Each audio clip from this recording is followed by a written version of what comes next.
देखकर जोर जोर से गालियां बोलने लगते हैं। मैंने उनको बताया कि इस प्रकार बीच सड़क पर गालियां बोलना सही बात नहीं है। उन्होंने मुझे बताया कि उन्होंने कुछ ही दिन पहले सामाजिक माध्यम पर और ओटीटी पर इस प्रकार गालियां बोलने वाली और लड़ाई करने वाली वेब सीरीज देखी। आज भारत में सबसे ज्यादा अश्लील और गाली बोलने वाली चलचित्रों को और वेब सीरीज को लोग अधिक पसंद करते हैं। कई लोग कहते हैं कि इसका निर्माण ही बंद कर देना चाहिए, पर इनको देखना और ना देखना तो हमारे हाथों में है। आज इन सारी परिस्थितियों को देखकर लगता है कि आज हमें एक स्वच्छ साइबर भारत बनाने की जरूरत है। आप में से कई लोगों को पता होगा कि कंप्यूटर और मोबाइल की शोध सभी का वक्त बचाने के लिए हुई थी, पर अफसोस के साथ कहना पड़ता है कि आज युवा अपना सबसे ज्यादा वक्त इन्हीं के पीछे बर्बाद कर देता है। भारत के पास सबसे ज्यादा युवा धन है, पर कहते हुए दुख होता है कि इसी युवा धन में से किसी को सामाजिक माध्यम और ओटीटी पर अपना सबसे ज्यादा वक्त गवाह करने का व्यसन हो चुका है। टाइम्स ऑफ इंडिया के एक सर्वे के मुताबिक भारत का 70% युवा दिन के 4 से 5 घंटे इन माध्यमों पर गवा देता है। आज कोई एक 9 से 16 साल की उम्र का कोई युवा इन सारे माध्यमों पर अश्लील चित्रें देखता है, गालियां सुनता है।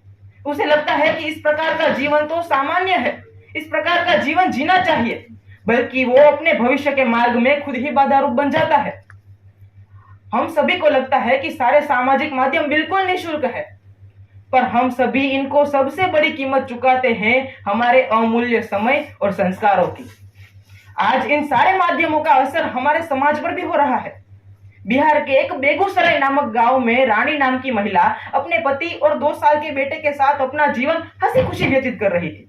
रानी आमतौर पर सामाजिक माध्यम पर वीडियो डालती थी। एक दिन उसने प्रख्यात होने के लिए अपने घर की मर्यादाओं को लांघकर एक अश्लील वीडियो डाल दी। उसके पति को यह बात पसंद नहीं आई और उसने उसे टोका, पर रानी ने इस बात को इतना गंभीर ले लिया था कि उसने अपने 2 साल के बेटे के बारे में ना सोचकर अपने पति की हत्या कर दी। मैं तो सिर्फ आपको आज की परिस्थिति का आईना दिखा रहा हूं। हम सब जब छोटे थे तब हमें कोई पूछता था कि तुम बड़े होकर क्या बनना चाहोगे, तो हम कहते थे चिकित्सक, इंजीनियर, शिक्षक। और आज आप अगर किसी बच्चे को पूछेंगे कि तुम बड़े होकर क्या बनोगे, तो ज्यादातर बच्चे तो यही बताएंगे कि मैं तो सामाजिक माध्यम पर प्रभावक बनना चाहता हूं, मतलब कि इन्फ्लुएंसर बनना चाहता हूं। सामाजिक माध्यम पर हम एक साथ कई लोगों से जुड़ सकते हैं, इस बात में कोई विपत्ति नहीं है, पर उनके कुछ भोग विलास देखकर उन्हें गलत प्रकार से पाने की चाहना करना गलत है। जैसे कि मान लीजिए आपका कोई मित्र गोवा घूमने गया या मनाली घूमने गया, बाद में आप भी सोचते हैं कि मुझे भी कहीं घूम कर आना चाहिए।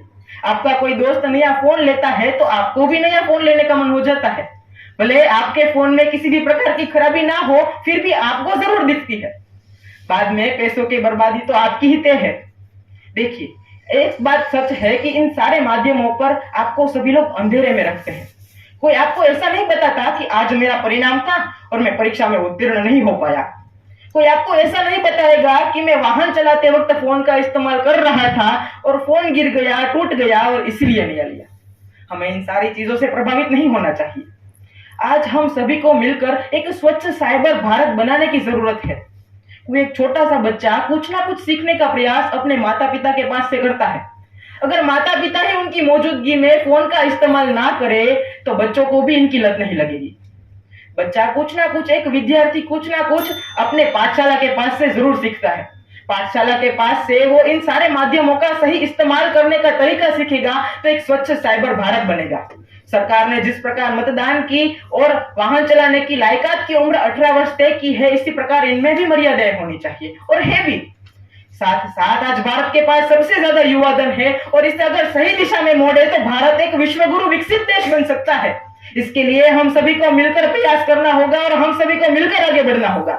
इस रास्ते में कई सारी बाधाएं आएंगी, पर लाल बहादुर शास्त्री जी ने कहा है, आस नहीं आयास करेंगे, हर कोशिश हर काम करेंगे, जितनी भी बाधाएं आएंगी उनका भी सम्मान करेंगे, डटे रहेंगे, अड़े रहेंगे, जब तक मंजिल मिल ना जाए हर कोशिश हर काम करेंगे, हर कोशिश हर काम करेंगे। धन्यवाद।